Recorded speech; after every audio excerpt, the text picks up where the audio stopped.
Chapter 2. Gathering Darkness. So we treat him like a bee's nest. He hasn't done anything malicious, after all. Grant nervously wiped down his bar, despite its shiny, immaculate surface. Otherwise, though, he was a picture of calm detachment. And what if the bees are angered without our provocation? Cougars attack because they're hungry or territorial, not because we provoke them. Cal stood with his arms crossed, despite being too tall to comfortably stand straight. Nervous himself, it seemed to Tomas. For what it's worth, I say we leave him be for the time being, but keep an eye on him. Has anyone in town talked to him about his intentions? He could. For just a moment, Grant's calm, impassive mask cracked. Could what, Tom? He's not a merchant, mercenary, poet, or painter. Who else comes here? It was quiet for a moment. Sorry, I don't know what came over me. What's interesting about us to the outside world, though? We only do one thing here. And who does that bother? Grant sighed. I've heard most people don't even really know where our wheat comes from. What could anyone possibly think to accomplish by harming us? Jillian appeared then from the back of the tavern, filling the silence with the smells of searing meat and spice from the kitchen. Jillian ran the inn's kitchen back then, best cook in town and loving wife to Grant. Together they ran the place, and it's stayed in the family since. All three heads turned toward the sudden movement. I don't think it's anything to worry about either. We owe him the same hospitality we owe everyone else. That being said, I don't think it's outside our best interest to keep an eye on him, just in case. After dinner, I'll spread word around town to keep an eye out for strange behavior, and if anything turns up, to let you know at your shop, Cal. We can't keep talking about him here if we want to stay under the radar. And, again, he hasn't done anything. Sound like a plan? What would I do without you, Jill? Run half the establishment you do now, that's for sure. And one other thing. If you're going to talk about someone you can't keep track of, maybe keep your voices down. He's not here now, mercifully. He's not here now, mercifully, so you've nothing to worry about. Just a thought. With that, she went back into the kitchen, and the aromas of her cooking dissipated after her. Cal sat heavily in a stool at the bar. Some ale, if you don't mind, Grant. This is shaping up to be a long evening. Of course. One for me as well, I think. He said it more to himself than to Cal. The two men sat drinking their black beers in silence for a few minutes. Tomas decided it was time for him to head home rather than share a pint with the men. Have either of you seen Kari in town today? They both just shook their heads, lost in thought. Tomas thanked them as he gathered his things. Good luck out there, boy. It's a big world. The sun's still up, Grant, and it's too cold for mountain lions anyway. There are other things to worry about than cougars, Tom. You better get going. I'll be home before dark, I promise.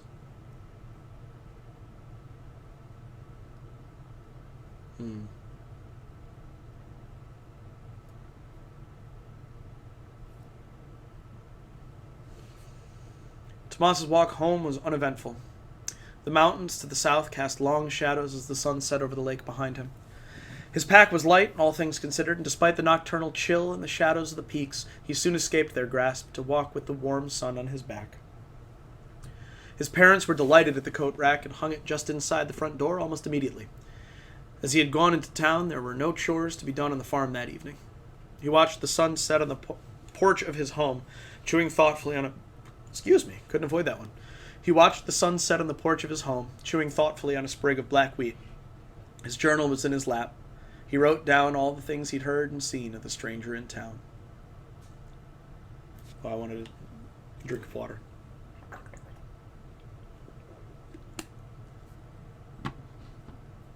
The next night, a clear, still one with a bright setting moon, Tomas was on his way home from Kari's when he saw the stranger again, from a distance this time. It was past the crossroads where Tomas had encountered him on his way into town. He was 2 fields over, standing just within the southwestern edge of Tomas's family fields, unmoving. His back was to the road upon which Tomas walked. He faced the lake. The landscape seemed to frame him, the mountains plunging into the lake to his left, the sallow, waning moon hanging above his head, a few lights still glimmering in town by his right hip.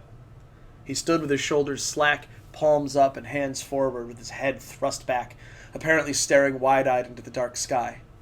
As Tomas watched, the stranger drew his hands above his head, keeping his arms straight, palms remaining upturned. He held the pose for a full minute before slowly lowering his arms to lean backwards at an odd angle, head remaining thrust back, his filmy cape billowing. After a moment of holding the position, a weight seemed to lift from him, and he straightened back up, bending to pick up his satchel as his cape settled around him. He slung it over his shoulder and froze. To the end of his days, Tomas could never fully explain what caused him to duck, though eventually he had some educated guesses. Just before he lost sight of the hooded figure, it began to turn, undoubtedly to face Tomas. How had he known to turn? Tomas hadn't made any noise, certainly not that would have carried that far. Cougars hunted by scent, but what little breeze there had been was on Tomas's face, not his back. What had made his cloak billow like that? Paranoia swelling in his chest, he crawled on hands and knees to hide among his family's crops atop the packed snow. The wheat was high enough this time of year that he could be sure that when he sat with his legs crossed, trying to slow his nervous breathing, he was still well hidden. The light breeze returned, this time at his back, though he was sure he hadn't gotten turned around. He could still see his southern star, the one which remained fixed in the sky through the heads of black wheat. The wind gusted, sending ripples over and across the sea of blackness that hid him. What had been a breeze continued to grow in strength, agitating the stalks of wheat surrounding him more and more. Reflexively, he looked back to the sky and saw thin clouds wafting in from the east, veiling the southern star. They made disturbingly fast progress, and what little light remained began to fade as the clouds engulfed the tired, setting moon. Shapes danced around him on every side as his eyes did all they could to strain what little moonlight was left into something definite, something safe. He gave up on controlling his breath and considered standing up. No, he couldn't. Tomas was safest here, where the stranger would never find him. Here, surrounded by darkness, where even he couldn't see. Or could he? The wind was howling now, blowing his hair into his face and eyes, which stung. Holding it to his head with a hand, he peered out into the miasma surrounding him, eyes wide as they would go. All he could see was motion. Intense, terrifying chaos with no place for his eyes to land. He desperately turned his head this way and that, up and down, hoping against hope to find something still, something he could cling to, something he knew. Yet Tomas could find no anchor. There was no place for his eyes to rest, and squeezing them shut simply made the half-formed phantoms surrounding him clearer. Tears began to stream down his face as his hands contorted into fists, clenched tightly against the night around him.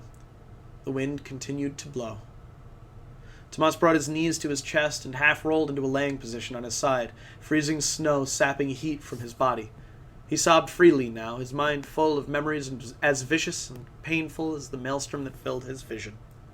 Lying about whether the barn door was latched. The cold took 3 goats that night.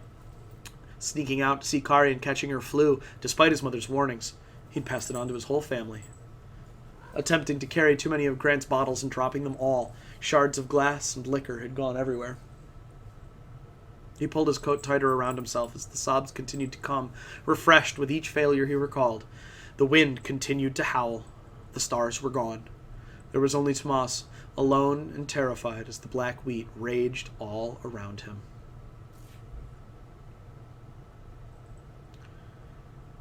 He didn't know whether he slept, nightmarish as the world around him was. If he did sleep, the nightmares continued. If he didn't, the figures all around him were terrible, grotesque things that watched him from around corners and hid in the shadows. He had no memory of Kari finding him, still curled up in the snow and sobbing through the tears, though the tears would no longer fall.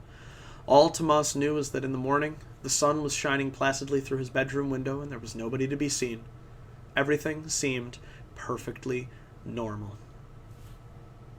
As Tomas descended the stairs, an errant creak announced his progress to the kitchen, around the corner. A good-natured "finally" floated up the stairs. Though he couldn't see Kari until he was fully in the kitchen, Tomas knew it was her. She occupied her usual corner seat, an empty plate littered with black crumbs sat in front of her. He smiled at the sight of her, though he could feel the smile looked tired and distant. Kari could see it too. She gestured to a freshly assembled black bread sandwich on the table at which she sat, evidence that Mother had only just left the room. So, what happened? Why do I have it? It doesn't matter. So, what happened? Tomas opened his mouth to answer, but hesitated before wordlessly sinking into the chair opposite her as the memories began to return. He shut his eyes against them, but there was nothing he could do. Fresh tears began to form. He took a deep breath, but sobs took it from him. He heard the tears hit the wooden table, one small noise at a time. After a moment, he took another breath, shaking his head and wiping at his eyes. He did something. Kari leaned forward. Who? There was no judgment in her eyes, only fury. The stranger. Stranger? Tomas rubbed at his eyes again, nodding. He's been staying at the inn in town for almost a week. And now he's hurt you. No, Ree, I don't think what he did was to me. She didn't respond, just sat back and cocked an eyebrow. Well, okay, something happened to me. But he didn't know I was there until after he started to move on. It was like he did something to our fields, to the land itself. Well, maybe not the land, the place? I don't get it, Tom. Neither do I. I'll tell you what I do get, though. When I found you, I practically had to fight you to get you home. You didn't recognize me, and you jumped away when I reached for your hand, like you were scared of me or something. Me! Whether he was aiming for you or not doesn't really matter to me. There aren't consequences. There are consequences to messing with my people, or, well, my home. You said he's at Grant's? She pushed the now less freshly assembled sandwich toward him. Eat. I want to talk with this stranger of yours. There's not much to tell for a long time after that. The stranger had already left town by the time Kari and Tomas could ask around. Most people just shrugged their shoulders and went on living. You know how people are. I can pick out more than a few local faces, laughing quietly and exchanging glances at that. Smiling myself, I continue. If you're looking for a small break, now's the time to go refill your cup or stretch your legs. The next few years were idyllic, with bumper crops and good, strong winters without all the bite. The extra resources gave Kari the opportunity she needed to rally proper expeditions, assisted by Tomas at every turn, sometimes literally. Kari's sense of direction was practically non-existent. It's part of the reason she so strove for a simpler route to Bryn. It took 2 short, wet summers of searching, but she and her team ultimately found a pass they could turn into a good road. It was completed the next summer. I lift my hand and point to the quickly darkening sky behind my audience. An orange orb of light hovers low in the southern sky above the horizon, but far from overhead. It's there that Kari found her pass. The great lantern is visible from Bryn as well. That great lantern is visible from Bryn as well. A pity Kari herself never got to see the light, as it was forged long after she'd left this world. The pass, though, bears her name to this day. After the creation of the road through the mountains, it seemed to the people of this little town that life couldn't get any better. It's a shame they were so correct. This is always one of my favorite moments. Everyone here knows something has to happen to get the story really going. They've just gotten a taste, and if the crowd was respectfully quiet before, now they're reverently silent. Even the youngest children, sitting as close as they can to the edge of the raised garden in which I sit, still their constant fidgeting. Even if it's only for a moment, silence is a powerful thing, and I let it hang for the space of a breath. Any longer would be oppressive.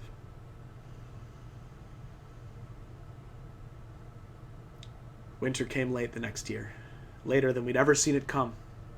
Not only that, but that next spring came early. It wasn't catastrophic. The previous years had been good to the farmers, so there was plenty of rationed wheat to go around.